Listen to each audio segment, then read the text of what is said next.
बिस्मिल्लाहिर्रहमानिर्रहीम वरहमतुल्लाहि वबरकातुहू। अस्सलामु अलैकुम। कैसे हैं आप? आई होप के बिल्कुल ठीक होंगे। प्यारे प्यारे बहन भाइयों, आज मैं आपके साथ शेयर करने जा रही हूँ बहुत ही मज़ेदार चटपटी कटलियाँ बनाने का आसान तरीका। उम्मीद है कि आपको तरीका अच्छा लगेगा, तरीका पसंद आएगा। अगर रेसिपी अच्छी लगे तो इसे लाइक करें, चैनल को सब्सक्राइब करें। अब चलते हैं और मिलकर शुरू करते हैं अपनी आज के रेसिपी। इसके लिए आप 5 से 6 अदद आलू लें, दरमियाने साइज़ के। इसका आप छिलका उतार लें। देखें, इस तरह के आप मुनासिब साइज़ के आलू लेकर इसका छिलका उतार लें और फिर आप इसके मुनासिब साइज़ के टुकड़े काट लें। इस तरह आप इसके टुकड़े काट लें जो ना ज़्यादा पतले हों और ना ज़्यादा मोटे हों। देखें, इस तरह आप दरमियाने साइज़ के टुकड़े काट लें। इस तरह आप सारे आलूओं को काट कर धोकर साफ़ कर लें। 2 से 3 दफ़ा आप इनका पानी बदलें और इसको आप साफ़ कर लें। इन कटलियों को आप एक साइड पर रख दें। अब आप चूल्हे पर जिसमें आपने कटलियाँ फ्राई करनी हैं या बनानी हैं, इसमें आप आधा कप ऑयल डाल लें। फिर आप इसमें 1 चम्मच ज़ीरा साबुत डालने के बाद आप लौंग 4 से 5 अदद शामिल करें। साथ में आप 1 दालचीनी का टुकड़ा शामिल करें और फिर आप इसमें 2 अदद सब्ज़ इलायची डाल लें। साथ में आप काली मिर्च 8 से 10 अदद साबुत शामिल कर लें और फिर आप इसमें राई दाना और मेथी दाना आधा आधा चम्मच शामिल करके इसको ब्राउन कर लें।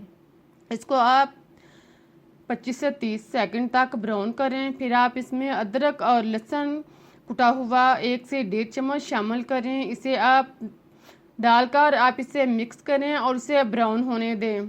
जब अदरक का कलर चेंज हो जाए तो आप इसमें कड़ी पत्ता 1 अदद शामिल करें। इसके आप छोटे छोटे टुकड़े कर लें और फिर आप इसमें डालें। इन सब चीज़ों को आप खूब अच्छी तरह ब्राउन करने के बाद अब आप इसमें प्याज 2 अदद दरमियानी साइज़ के चॉप शामिल करें और इसे मिक्स करें। प्याज को आप 2 से 3 मिनट तक फ्राई करें कि इनका कलर जो है वो अच्छी तरह चेंज हो जाए। देखें, जब प्याज अच्छी तरह ब्राउन हो जाए तो आप इसमें टमाटर 1 अदद बड़े साइज़ का या 2 दरमियाने साइज़ के कटे हुए शामिल करें। साथ में आप हरी मिर्च 3 से 4 अदद डाल लें। कटी हुई हरी मिर्च डालने के बाद आप इसको मिक्स करें और इसे नरम होने दें। सारे मसाले को आप अच्छी तरह फ्राई करें। टमाटरों को नरम होने दें। आप थोड़ा सा पानी लगा लें ताकि सारे मसाले जो हैं वो अच्छी तरह यकजां हो जाएं और नरम हो जाएं। फिर आप इसमें खुश्क मसाला जार डालना शुरू करें। आप इसमें नमक 1 चम्मच या आप टेस्ट के मुताबिक डाल सकते हैं। फिर आप इसमें हल्दी पाउडर आधा चम्मच शामिल करें। साथ में सुरख मिर्च कुटी हुई 1 चम्मच शामिल करें। सुरख मिर्च पीसी हुई आधा चम्मच डाल लें। इन सब चीज़ों को डालने के बाद आप मिक्स करें और इसको अच्छी तरह फ्राई करें। इन्हें 2 से 3 मिनट तक फ्राई करें। साथ में आप इसे चम्मच के साथ कुचल लें ताकि सारे मसाले जो हैं वो अच्छी तरह नरम हो जाएं। देखें, इस तरह आप इनको खूब अच्छी तरह फ्राई करें और साथ साथ इनको कुचलते जाएं। फिर आप इसका ढक्कन बंद कर दें ताकि मसाले जो हैं वो अच्छी तरह नरम हो जाएं। 2 मिनट के बाद आप ढक्कन ओपन करें, चम्मच चलाएं और इनको मिक्स कर लें। आप देख रहे हैं कि मसाले जो हैं आप नरम होना शुरू हो चुके हैं। आप इसमें दही आधा कप शामिल कर लें। दही डालने के बाद आप इसे मिक्स करें। दही को आप खूब अच्छी तरह इसमें मिक्स करें और इसका पानी खुश्क होने दें। आप चाहें तो ढक्कन बंद कर सकते हैं, चाहे आप इसे वैसे ही पानी इसका खुश्क होने दें। जब दही का पानी जो है वो 2 हिस्से खुश्क हो जाए तो आप इसमें आलू की कटलियाँ डाल दें। कटे हुए आलू डालने के बाद आप इसे मिक्स करें। आलूओं को मसाले के अंदर खूब अच्छी तरह जज़ब करें। इसे मिक्स करें और इसे 4 से 5 मिनट तक इसे अच्छी तरह ब्राउन करें, इसे फ्राई करें।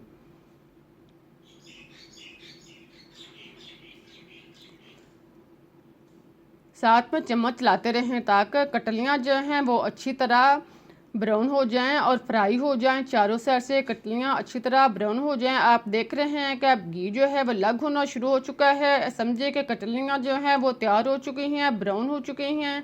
अब आप इसमें कसूरी मेथी थोड़ी सी शामिल कर लें और फिर आप इसे मिक्स करने के बाद आप थोड़ा सा पानी लगा लें। ताकि कटलियाँ जो हैं वो अच्छी तरह नरम हो जाएं और पक जाएं। इसमें आप 1 गिलास पानी शामिल करें।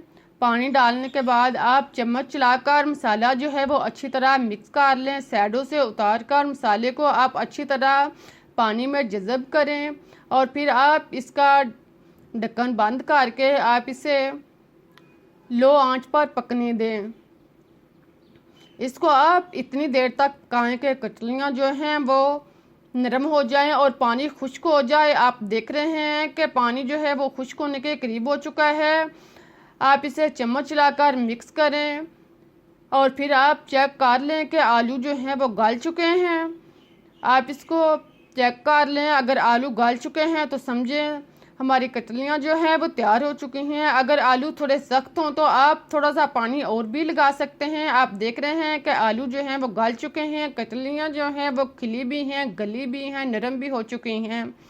आप इसमें हरा धनिया कटा हुआ शामिल करें। हरा धनिया और पुदीना डालने के बाद आप इसे मिक्स करें। इसे आप 1 मिनट के लिए इसी तरह हरे धनिया को नरम करें। फिर आप इसमें खुश्क धनिया पाउडर शामिल करें। खुश्क धनिया पाउडर डालने के बाद अब आप इसमें गरम मसाला पिसा हुआ आधा चम्मच डाल लें। इन सब चीज़ों को डालने के बाद आप मिक्स करें। आप चूल्हा बंद कर दें। बहुत ही मज़ेदार चटपटी मसालादार कटलियाँ हमारी तैयार हो चुकी हैं। इस तरीक़ा से जब आप गर्मी में शॉर्टकट तरीके से बनाएंगे तो आप बाकी सारे तरीके भूल जाएंगे। उम्मीद है कि आप लोगों को रेसिपी अच्छी लगी होगी, बनाने का तरीका पसंद आया होगा। अगर रेसिपी पसंद आई है तो इसे लाइक करें, चैनल को सब्सक्राइब करें ताकि मैं आपके लिए इससे बेहतर और मज़े की रेसिपी टाइम पर पहुँचा सकूँ। अब मुझे इजाज़त दें, फिर मिलते हैं एक नई रेसिपी के साथ। तब तक के लिए अल्लाह हाफिज़।